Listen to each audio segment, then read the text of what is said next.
Assalamualaikum warahmatullahi wabarakatuh. Saya Marhamatul Laili Ramadhana dari Prodi Manajemen Pendidikan Islam dari Universitas Islam Negeri Sunan Ampel, Surabaya. Jadi, di video kali ini kita akan membahas tentang kebijakan dan pelayanan publik. Pasti di benak kalian akan muncul pertanyaan, apa itu pelayanan publik? Apa itu kebijakan dan pelayanan publik? Bagaimana implementasinya? Dan bagaimana sistem pelayanan publik di Indonesia? Jadi di video kali ini kita akan membahas tuntas dari pertanyaan-pertanyaan yang muncul di benak kalian semua. Langsung saja pembahasan pertama, yaitu implementasi kebijakan publik. Implementasi kebijakan publik merupakan salah satu tindakan untuk mencapai tujuan yang sebelumnya telah direncanakan untuk pengambilan keputusan. Implementasi kebijakan publik adalah tahapan yang paling penting untuk realisasi kebijakan publik secara komprehensif. Menurut Edward III, tanpa implementasi yang efektif, maka keputusan pembuat kebijakan tidak akan berhasil dilaksanakan. Implementasi kebijakan adalah suatu aktivitas yang terlihat setelah dikeluarkan pengarahan yang sah dari suatu kebijakan yang meliputi upaya mengelola input untuk menghasilkan output atau outcome bagi masyarakat. Berkaitan dengan implementasi kebijakan publik, teori dan implementasi sangatlah berkaitan. Teori sebagai abstraksi objek atau gagasan, sedangkan model sebagai perwujudan dari teori tersebut. Dalam pembahasan implementasi ini dapat dilihat dari Handbook of Public Policy, Analysis Theory, Politics and Methods oleh Sidney Mara, bahwa teori dan model implementasi terbagi menjadi 3, yaitu teori dan model top-down, kedua teori dan model bottom-up, yang ketiga yaitu teori dan model hibrid. Selanjutnya yaitu pelayanan publik.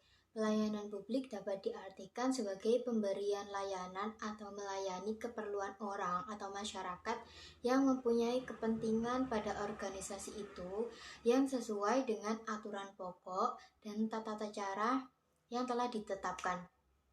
Sebagaimana telah dikemukakan terdahulu bahwa pemerintah pada hakikatnya adalah pelayanan kepada masyarakat. Pelayanan publik diadakan bukan untuk melayani dirinya sendiri, tetapi untuk melayani masyarakat serta menciptakan kondisi yang memungkinkan setiap anggota masyarakat mengembangkan kemampuan dan kreativitasnya demi mencapai tujuan bersama. Karenanya, birokrasi publik berkewajiban dan bertanggung jawab untuk memberikan layanan yang baik dan profesional untuk mencapai suatu tujuan. Sesuai dengan pedoman dan tata laksana pelayanan umum yang ditetapkan dengan Keputusan Menpan nomor 81 tahun 1993, maka prinsip pelayanan publik terdiri dari 8, yaitu pertama kesederhanaan, kejelasan dan kepastian, keamanan, keterbukaan, efisien, ekonomis, keadilan yang merata, dan ketepatan waktu. Selanjutnya yaitu sistem pelayanan publik di Indonesia.